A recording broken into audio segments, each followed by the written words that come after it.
Hello, Clint here, Crimson Landscape, here to talk about the backyard landscape design for Park Lake.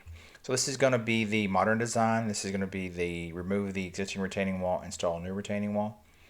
Kind of the design process is we have the design intern build the house. Best guess on some of how we think it's going to look, brick and texture and color, that kind of thing. It may or may not be accurate from a looks aesthetic, but the footprint of the house is is fairly accurate. I would say if I had to give it a margin of error, I would say we're probably off plus or minus 6 inches. Just the simple fact that surveys aren't 100% accurate when it comes to trying to convert it from a survey into actual dimensions. So we're really close. All right. The things that are not denoted on here, like we didn't denote gutters on here just because that'll fall to the roof or the gutter team. So it's just, if it was a normal design, we could add them in there for additional aesthetics. For the retaining wall, so this is a 24-inch tall retaining wall, 8 inches wide. The way I would do it would be 4,000 psi with nice deep footings every 8 feet. And of course, a French drain and weep holes in the wall. I did relocate the steps to the other end. The steps in the middle I think are goofy. It takes up too much space and doesn't look right. You add no value with having the steps in the middle, so I moved them down to the corner. Also included wing walls down there, as you can see, to separate the debris. Wing wall down here to separate the debris. The wall is actually not, it does not parallel the fence. I have the wall skewed a little bit more towards the house for symmetry perspective. So as I zoom in on the measurements, the southeast corner of the backyard is 14 feet from wall to house.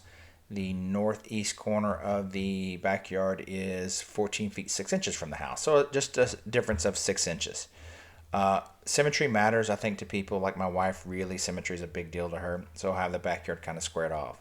You don't lose enough, I think, in the backyard usable space with the retaining wall to warrant making a big deal out of it.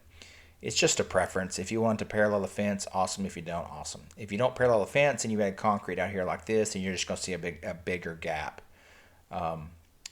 If you do leave outs like I did in the design. Okay, so I added this concrete walk pad from the corner of the house to the main concrete pad because we got the door here. It seemed to make sense just to finish it off.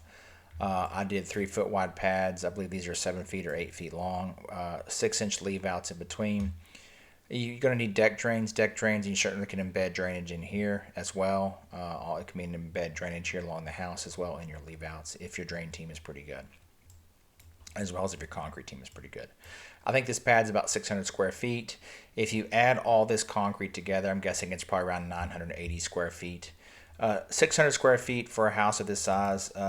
It's correct. Yeah, it's 575 square feet according to the numbers.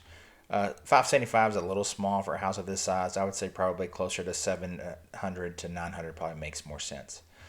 So the way I did it was you have 2 usable pads. This could be just a sitting area with maybe a plant in the middle, or a gas fire or wood burning fire pit in the middle. For selling purposes, we just put gravel in it and call it a day and let the buyer imagine what it's going to be.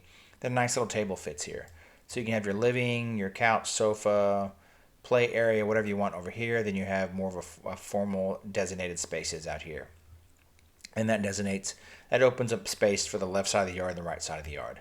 Now, if you did artificial turf, you could certainly level the landscape out completely, have good drainage below it, and you can put a room over here for something level if you wanted to. Same thing on the other side. But in this case, to save money, this is grass. Down the north side of the house, I just did gravel in this corner. It's a dead space, so grass won't grow. Simple, you can do a native gravel, which is brown, going to be more cost effective, or you could do the brown gravel.